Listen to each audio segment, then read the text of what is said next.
Okay, good morning and welcome to a live stream about sort of, let's say, non-traditional approaches to Freddie Green voicings. I'll be doing a full-length live streamed workshop this coming Saturday in which I'm going to go over applying Freddie Green voicings to 3 different kinds of situations. It'll be a little more structured. We're going to take the 8-bar blues, Trouble in Mind, a 12-bar blues using basically C.C. Ryder as an example, but it would work for any 12-bar blues. And then rhythm changes. And look at sort of the classic way of applying Freddie Green chords, which is building it up so that you've got, chord changes typically every 2 bars, although of course you could move them more or less frequently. So that'll be sort of laid out in a more kind of systematic way. Today I just want to talk about a couple of different things you can do with these voicings once you have them under your fingers and understand kind of how they connect up one to the next. And the first one is a bit of what I was demonstrating just now on the way in, which is using chord voicings as a response to your single note soloing. And this is the main thing I want to focus on this morning. But also we'll talk a little bit about how to strip the chords down to just 2 strings, which can be useful when you're playing sort of blues that's a little less in that swing vein. And then if we have time, I'll talk just a little bit about another kind of way you can do that kind of call and response move on the bridge to a standard, so rhythm changes, basically how you can do some single note and chord call and response. So we're just going to spend maybe 15 or 20 minutes here this morning, longer if I am my usual overly verbal self. Time for some questions too. If you're in the chat, feel free to drop them in there as we go along. So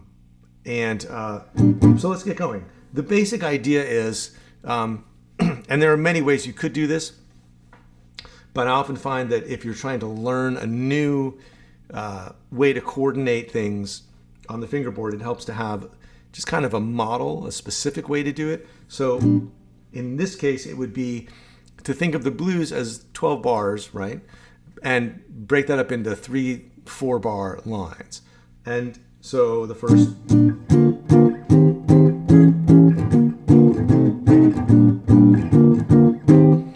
4 bars are taking you basically from 1 to 4. And then the next 4 bars are starting on the 4.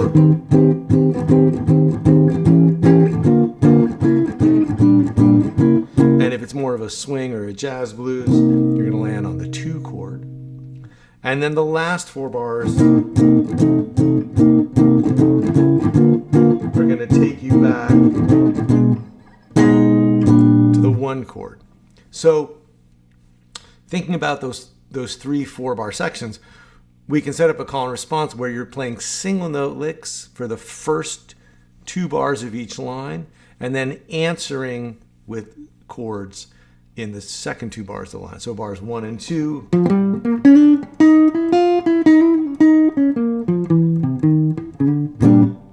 And then we're going to answer those single notes with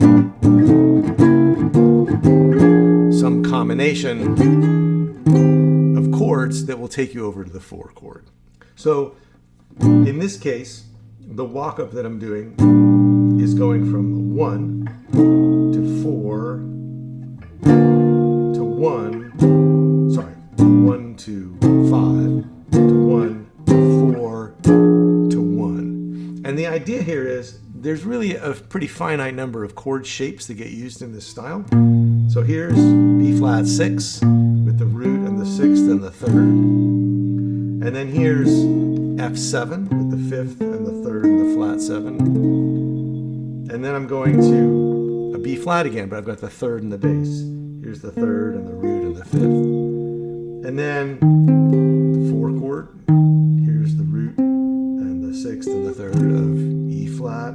And then we end up on this B flat with the 5th and the bass. So here's the 5th and the 3rd and the flat 7. So the idea is these are all different inversions of the 1 chord, and we're going to pass through 1 through either 4 or 5. So we're just rocking back and forth, 1 to 4 or 1 to 5.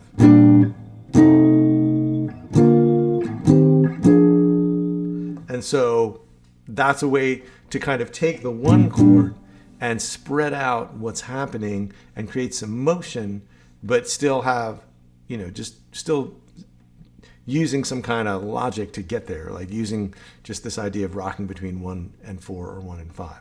So we can have 2 bars of soloing.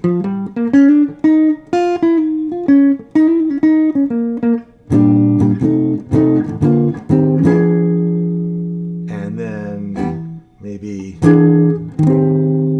to the 4 chord. And now we want to get to the 2 chord. So we're on the 1.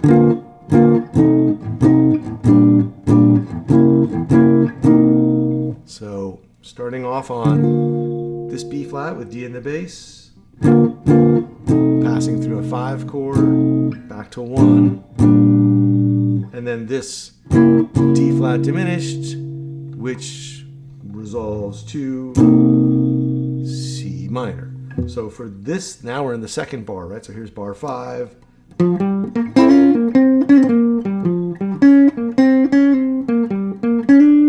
And now bar 7 and 8. To the 2 chord. And then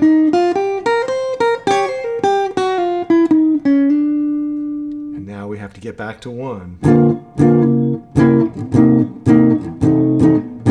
In this case, we're going to do B flat with D in the bass, D flat diminished, B C minor 7, and then F7 with the 5th in the bass.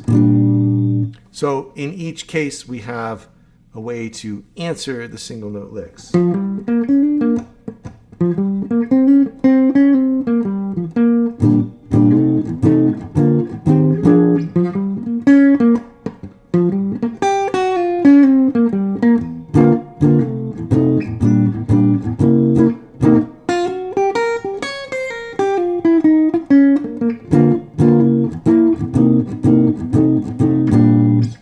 So while you're playing in more of an accompanying style, you might just do this 4 to the bar thing.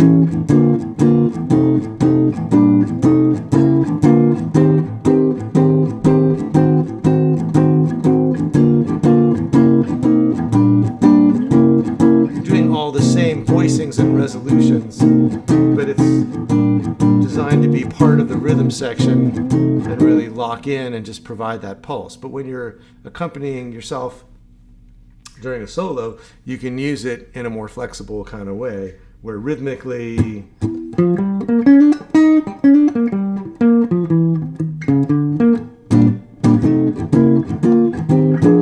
you can do whatever you want. You don't have to stick to that 4 to the bar thing. So that's one way that you can look at it. And it's the exact same, whether you're comping or whether you're sort of providing these call and response answers to yourself, it's the exact same stuff. It's the same voicings, and it's the same logic of how you connect those voicings up in the same way. They work the same way over the chord changes, whether you're using them in a strict 4 to the bar way or not. So that's one thing you can do. The second thing is to leave the bass notes out, or the 6-string notes, and just play the 4th string and the 3rd string. And you actually hear this a lot, sort of when you sort of get past the swing era, like when you hear guitar players on organ combo records like Grant Green or Kenny Burrell. A lot of times you'll hear this, and they're still kind of playing a sort of 4 to the bar in the background sometimes. And sometimes they're doing something that's a little more flexible. But you'll hear these kind of stripped down things where you get just 2 notes like this, which is sort of pulling out the center of this B flat 7 sound. Now, if you were on B flat 7, one of the moves you could do is to go from B flat to this F minor 7, and then up to this B flat over D. And this second chord here, this F minor 7, kind of creates a sus sound, like you're going from B flat 7. If you don't hear this note in the bass, it sounds a little bit like just taking that B flat chord and suspending it and going back, which is a very cool sound and a little more contemporary, and also more of a dominant 7 sound than a major 6 sound. And so that can make a nice kind of a nice way to play chord hits for yourself when you're soloing. If it's more of a 1, 4, and 5 kind of thing, and more like dominant chords all the way around, because you can have this for your 1 chord,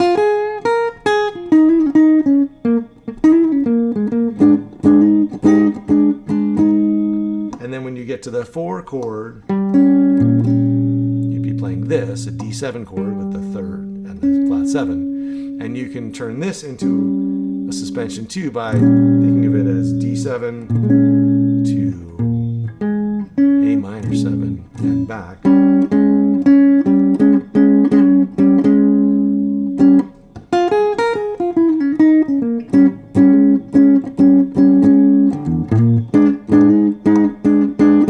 And that same sound that works on the E flat 7 will also work on this F7, turning it into a kind of C minor 7 to F7. There's your C minor 7 with the root, flat 7 and flat 3rd, and here's F7 with the 5th and the 3rd and the flat 7. And so you can have 5 to 4 to 1.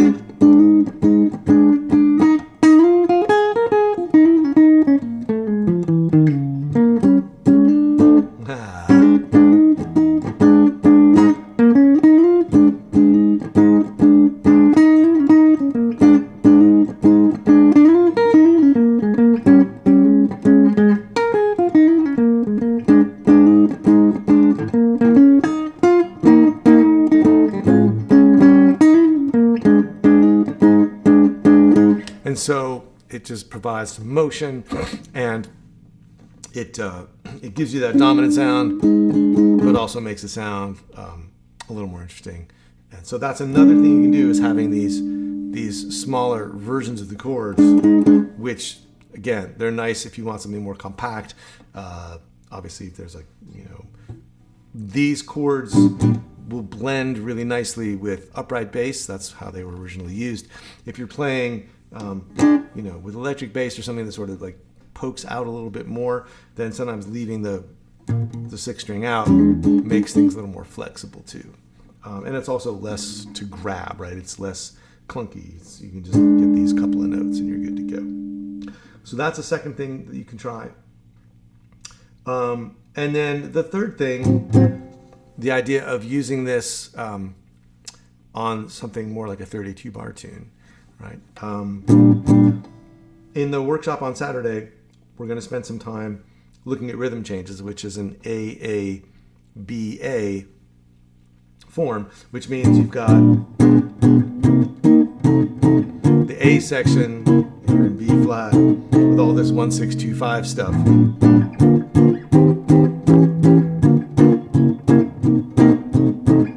But then you get to the bridge and it's all dominant chords, which again is more familiar if you're coming from more of a blues background maybe.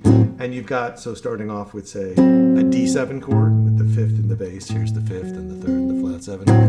And if you just were sitting on the chords with the 4 to the bar sound, you'd have 2 bars of D7 followed by 2 bars of G7, 2 bars of C7, and 2 bars of F7. Now you could take, say, the G7 and walk it up. So there's G7 with the root and the flat 7 and the third. Maybe walk through a D7, the 5 of G, so 5th and 3rd and flat 7 of D. And then a B flat diminished chord that's going to resolve up by half step to G with the B in the bass. So again, just killing time between 2 versions of G, basically. Or you could use this sound. D minor 7 would also work. Maybe that's better. And then over to the C7, and then you could use the same thing on F7. Just down a whole step. Here's your F7, here's your C minor 7 with the 5th, flat 3rd, no, 5th, yeah, flat 3rd and flat 7, G sharp or A flat diminished, taking you up to F over A here. So if you have this, and this, then you could basically play single note stuff over the first chord of the bridge, the D.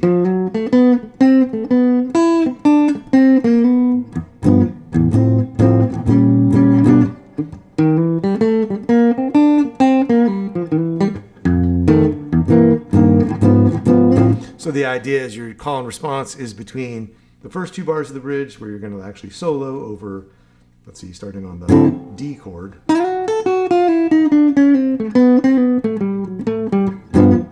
And then play chords on the G7, and then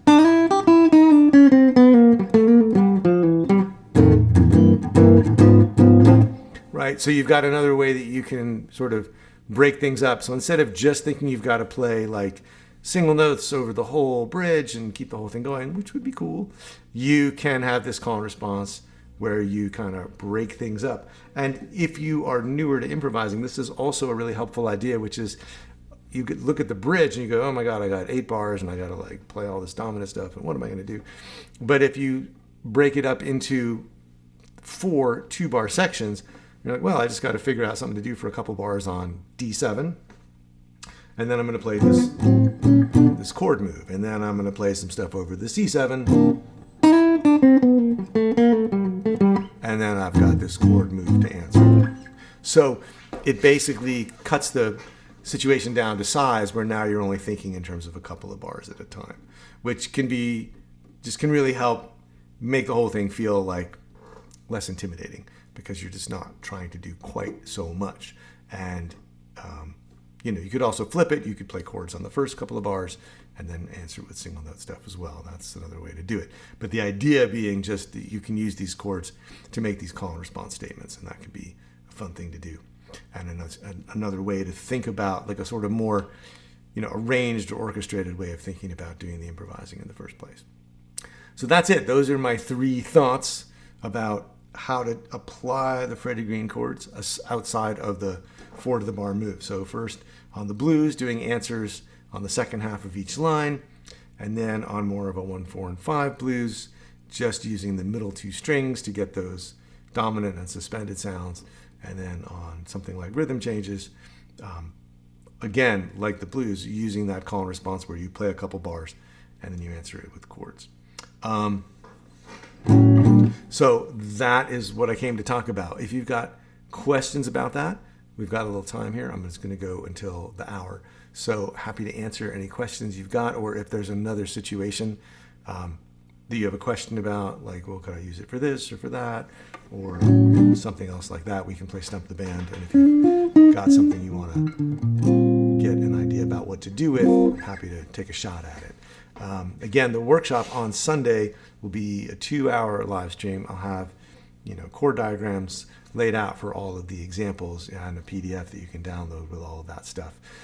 And there'll be a replay, so if you can't be there for it live, you can watch it afterwards. And even if you are there for it live, you can rewatch it for I think it's a full year afterwards, so you can keep watching the replay. And so I'll go through these 3 forms, the 8-bar blues, the 12-bar blues, and the 32-bar rhythm changes in a lot more detail, just sort of building it up voicing by voicing. Because the main thing is to understand, did I say Sunday? Sorry, Saturday. This Saturday, February 1st. The main thing is to understand how there's learning the voicings themselves, right? Which, it's a lot of new shapes to get under your fingers, but once you learn them, it's really the same, I want to say half a dozen shapes just over and over again in different ways. And then it just becomes a question of, why are we using them the way that we're using them? What are we doing to connect them? Why do those diminished chords work to connect up to each other? What's going on there? When do you want to use more of a 6th sound? When do you want to use more of a dominant sound? What are you doing to imply the altered sounds that come up when you're playing more of a 1-6-2-5 situation? But it's really a lot of the same stuff. Let's see, a couple of questions. From Daniel, will there be a later workshop on improvising over rhythm changes? That just depends on interest. If a bunch of people come and do this rhythm changes comping workshop, and I feel like there's enough people that want to sort of keep going and talk about the improvising part of it, then definitely. I can't really tell yet. It's been kind of funny. A lot of people asked about doing rhythm changes stuff along the way, but I'm not sure. I can't tell yet from the signups just how captivating a topic that is. So we'll see. Let's see. The Gibson. Yes, this is a 390, so it's smaller than a 335, and it's hollow like a 330. So it's kind of an odd duck, and it has these mini humbuckers in it, which a lot of the 390s that they made in the 2010s had P90s, and some of them had full-size humbuckers. So I don't know. This is I guess the tailpiece is the giveaway that it's hollow, right? Because it doesn't have the stop tailpiece like the 339s. But it's super comfortable. It's a little top heavy, neck heavy, but basically a super comfortable guitar. Let's see. Will you show the solos along with the chord comps? From Bill. No, the workshop this weekend is a little bit outside. These rhythmic hits and stuff is really kind of more of a, hey, and once you learn the basic chords and how they go together, then you can do things like this. But the workshop this weekend is going to focus on the 4 to the bar stuff, because the focus is on how to take a chord progression and turn it into this set of voicings. So the idea like that I presented in the last Friday's YouTube lesson of like, when you really strip rhythm changes down to the bones, the A section is really just 1 and 5, and then 1 and 4, and 1 and 5. And that's what's hiding inside all of this. Oh, there's 5. Here's 1. Oh yeah, we're gonna, and now we've gone to 5 again. Now we're gonna get from 1, there's 4, and then now we're getting to 5, right? So the idea is if you know that about rhythm changes, then you can take a 1-4-5 song like Trouble in Mind, or if you wanted to do like a jazzier version of Key to the Highway. I don't know why you would, but I mean you might. But Key to the Highway, Trouble in Mind is more often done by like jazz musicians, so it's a better example. If you know that that's basically 1, 4, and then 5, and then 1,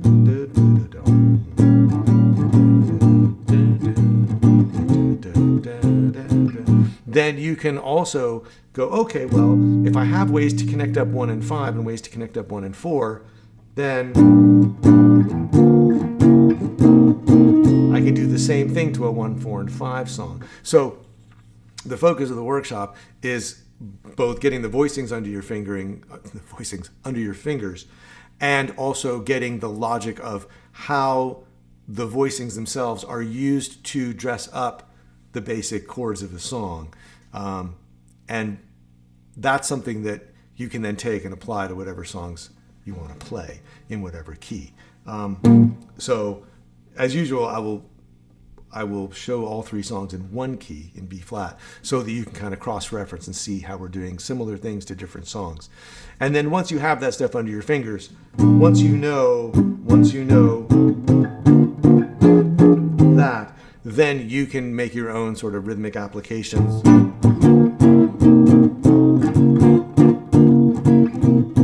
Which I'm not going to do specifically in the workshop, which is part of why I'm doing this right now.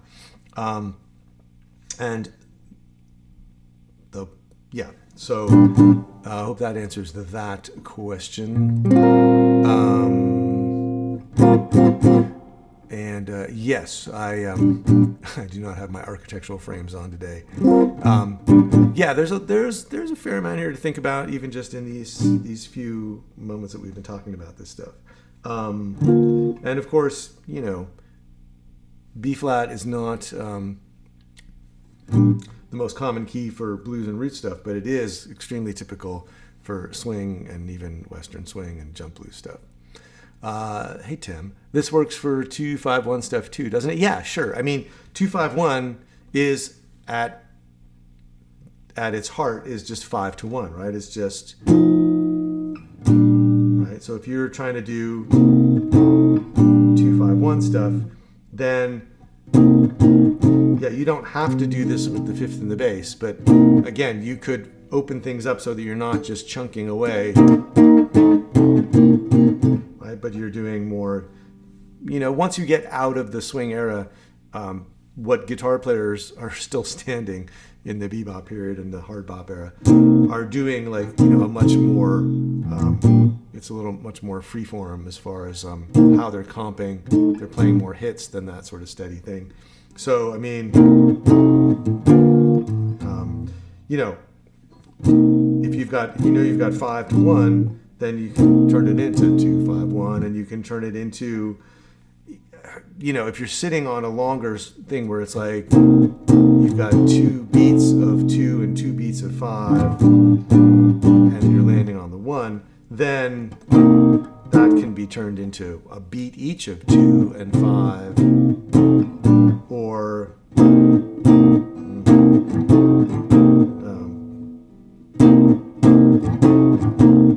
not that. Sorry, what am I thinking? Yeah, so 5, and then a moment of 2 and a moment of 1. Excellent question. Why is B flat used for those genres of music? Well, because of trumpets and tenor saxophones being basically transposing instruments where when a tenor saxophone or a trumpet is reading or thinking in C major, it sounds a whole step down in B flat.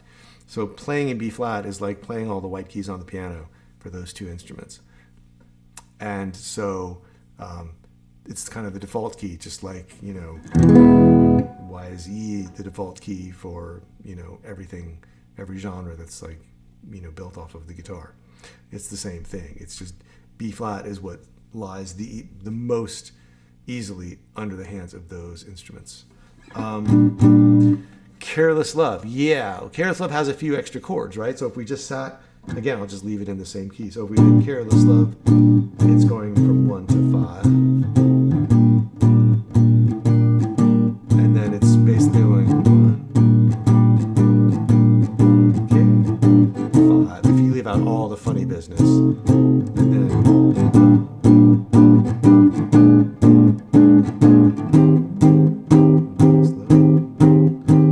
it's really just 1 and 5 in a 16-bar form, but people add all kinds of stuff to it.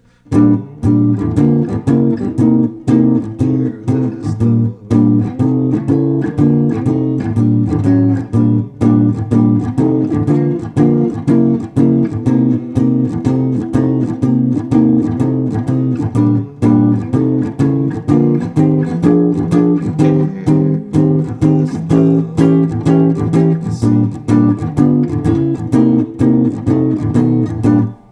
Kinds of possibilities. And a lot of people do put in all kinds of extra stuff in the end of the first 8 bars.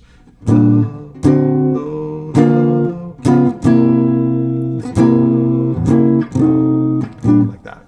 So, yeah, that's another good one to trick out with these moves. What year and model? I think it's I know it's a 390, and I think it's from 2015, but I'm not 100% sure. But I've tried to sort of scope out when they made them with this particular configuration, and I'm not entirely sure. But yeah, I've had it since around then. It was secondhand, but I think it was made I got it in 2016 or 2017 maybe, and immediately found out that it feeds back too much to be practical in any kind of loud circumstances, but it's a great guitar. Yeah. Okay, well, it's just about, it is 11. If you got any more questions, drop them in quickly, and then I will probably do one more of these on Friday to talk about applications of these chords for fingerstyle guitar, which is something I get asked about a lot, especially by all you folks in the fingerstyle 5. So again, not really part of the mission of the workshop itself, but something I'm happy to talk about, especially in this kind of question and answer format. So on Friday, if you want to come back, we'll do another live stream to talk about applying Freddie Green chords to playing blues and fingerstyle blues and that kind of thing. And if you're watching this on replay, come back and check that out too. Again, the workshop is this Saturday. There's a link below in the description if you want to go and sign up for the workshop. It's called Freddie Green Chords, Blues and Rhythm Changes, and that's what we're going to talk about. So again, I'll have all the chord voicings diagrammed out and all the examples notated just with chord diagrams and stuff, so you can see how everything gets put together. And I'll talk a lot more about why these moves work the way that they do, so you can really understand how to apply them yourself to other situations. All right. Well, thanks for being here. Always fun to go live.